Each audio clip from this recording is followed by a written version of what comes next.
Hello friends, welcome to all of you in my channel Vidhi ज्ञान।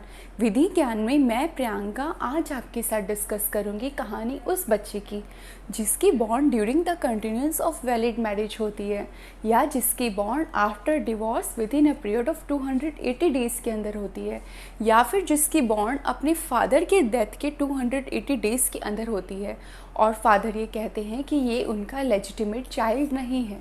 तो क्या ये बच्चा लेजिटिमेट होगा या इलेजिटिमेट होगा और इस बारे में लॉ क्या कहता है? तो अब हम बात करेंगे section 112 of Indian evidence act की।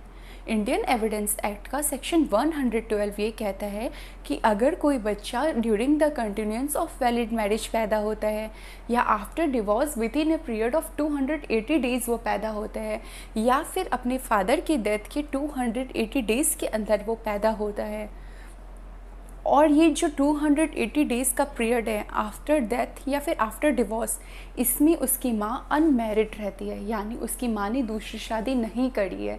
तो section 112 of Indian evidence act ये कहता है कि ये एक कंक्लूसिव प्रिजम्पशन है कि वो बच्चा लेजिटिमेट चाइल्ड है उस फादर का जिसको मैरिज बिलोंग करती है। सेक्शन 112 इंडियन एविडेंस एक्ट का बेस्ड है मैक्सिम पैट्रिस ईस्ट क्वेम न्यूपिटाई डेमोन्स्ट्रेंट। इसका मतलब है he is the father to whom the marriage indicate. बहुत ही इम्पॉर्टेंट मैक्सिम है ये जुडिशरी एग्ज़ाम्स के प्री पॉइंट ऑफ व्यू से और बहुत ही इम्पॉर्टेंट सेक्शन है ये जुडिशरी के प्री पॉइंट ऑफ व्यू और साथ में ही मेंस के पॉइंट ऑफ व्यू से। तो अब हम बात करेंगे कि ये कंक्लूसिवनेस क्या होती है, क्या है ये कंक्लूसिव प्रिजम्पशन। कंक्लूसिव का मतलब ये है कि अगर लॉ ये कह दे कि ये फैक्ट कंक्लूसिव प्रूव है और वो फैक्ट प्रूव हो जाए और तो आगे कोर्ट एविडेंस लेने से मना कर देगी, यानी कोर्ट उस बात को सही मान लेगी, अब आपको आगे एविडेंस नहीं देने होंगे। तो अगर कोर्ट यहाँ ये कह देती है, ये प्रूव हो जाता है कि ये बच्चा during the period of 280 days के अंदर इसकी बॉर्न हुई है आफ्टर डेथ या फिर आफ्टर डिवोर्स या ड्यूरिंग वैलिड मैरिज जिसकी बॉर्न हुई है, तो सेक्शन 112 के प्रिजम्पशन के हिसाब से वो बच्चा लेजिटिमेट चाइल्ड है। तो अब हम बात करेंगे क्या फादर वो जो कह रहे हैं कि ये बच्चा उनका लेजिटिमेट चाइल्ड नहीं है, क्या अब उनके पास कोई रेमेडी नहीं बची लॉ में? ऐसा नहीं है, लॉ में एक रेमेडी है उनके पास। तो अब हम बात करेंगे इस रेमेडी से जो शुरू होती है एक केस से जिसकी का नाम है Gautam Kundu versus state of West Bengal. Gautam Kundu versus state of West Bengal के केस में कोर्ट ने ये कहा था कि ऐसे केसेस में इस प्रिजम्पशन को रिबट करने के लिए फादर को प्रूफ करनी होगी नॉन एक्सेस।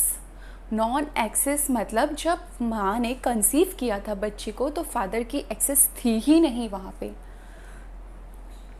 अब यहाँ ये वर्ड एक्सेस का मीनिंग भी समझना बहुत ज़रूरी है कि क्या मतलब है एक्सेस का और क्या मतलब है नॉन एक्सेस का। तो इसी केस में ये भी बताया गया कि एक्सेस का मतलब है opportunity of having sexual intercourse. It's means opportunity. ये बात बिल्कुल क्लियर की गई है कि ये एक्सेस का मतलब अपॉर्चुनिटी है, एक्सेस का मतलब एक्चुअल कोहैबिशन नहीं है। तो अगर ये प्रूफ हो जाता है कि फादर एंड मदर के पास वो अपॉर्चुनिटी थी जब मदर ने कंसीव किया था, तो ये बच्चा लेजिटिमेट चाइल्ड होगा।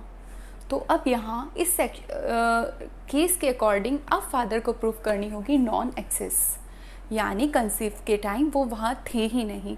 अगर ये बात प्रूफ हो जाती है तो ये हो जाएगा बच्चा इलेजिटिमेट। अब जब फादर नॉन एक्सेस को प्रूफ करेंगे तो एविडेंस एक्ट का कौन सा सेक्शन उनकी हेल्प करेगा? उनकी हेल्प करेगा section 11 of Indian evidence act, जो उन्हें गाइड करेगा कि वो प्ली ऑफ अलिबी ले सकते हैं। अब हम बात करेंगे कि प्ली ऑफ अलिबी क्या है।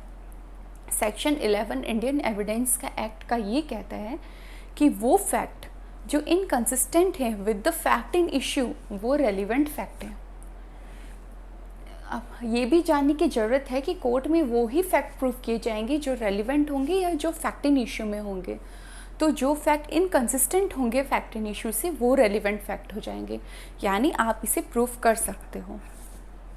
क्योंकि अब ये बात आ रही है कि बच्चा ड्यूरिंग द माँ ने जब कंसीव किया था तो फादर वहीं थे और फादर कह रहे हैं कि वो वहाँ थे ही नहीं, तो ये एक रेलिवेंट फैक्ट हो गया, ये प्ली ऑफ अलिबी हो गई। अकॉर्डिंग टू सेक्शन 11 फादर ये प्ले कर नॉन एक्सेस को प्रूव कर सकते हैं।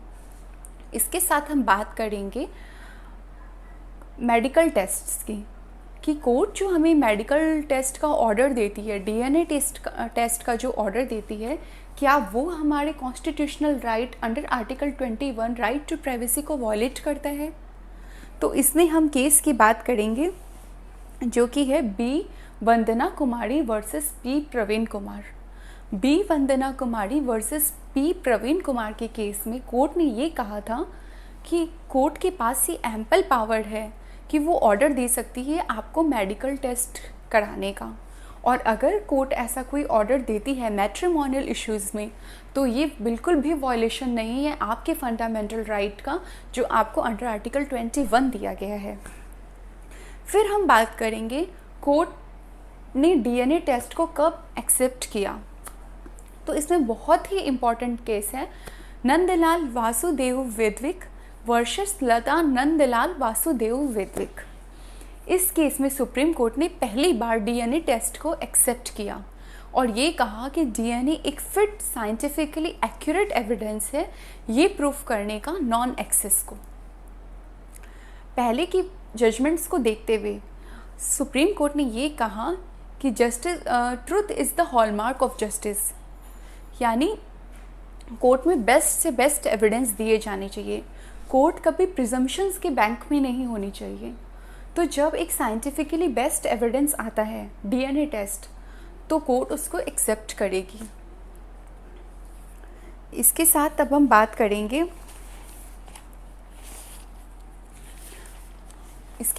बात करेंगे रिसेंटली राजस्थान में क्या हुआ था। राजस्थान हाई कोर्ट ने जिसकी बेंच कंप्राइज करी थी जस्टिस संजीव प्रकाश शर्मा ने फ़ाइन इम्पोज किया 10,000 रुपीज़ का उस फादर पे जो ड्यूरिंग प्रेगनेंसी मदर के साथ रह रहे थे, यानी ड्यूरिंग प्रेगनेंसी वो कपल ऐसे हस्बैंड वाइफ रह रहे थे और उन्होंने कोर्ट में आके ये एक्यूजेशन लगाया कि ये बच्चा उनका नहीं है, यानी ये बच्चा उनका इलेजिटिमेट चाइल्ड है। कोर्ट ने ये कहा कि आप during the pregnancy as a husband wife रह रहे थे तो कोई ज़रूरत नहीं है डीएनए टेस्ट कराने की। कोर्ट ने ये माना कि ये बच्चा उनका लेजिटिमेट चाइल्ड है और उन्हें एक फ़ाइन इम्पोज किया उन पर 10,000 रुपीज़ का। तो बहुत ही इंटरेस्टिंग है ये इंडियन एविडेंस का सेक्शन 112 प्री एग्ज़ाम्स के पॉइंट ऑफ व्यू से, मेंस एग्ज़ाम के पॉइंट ऑफ व्यू से और एज ए जनरल नॉलेज काफ़ी इम्पॉर्टेंट है ये सेक्शन 112।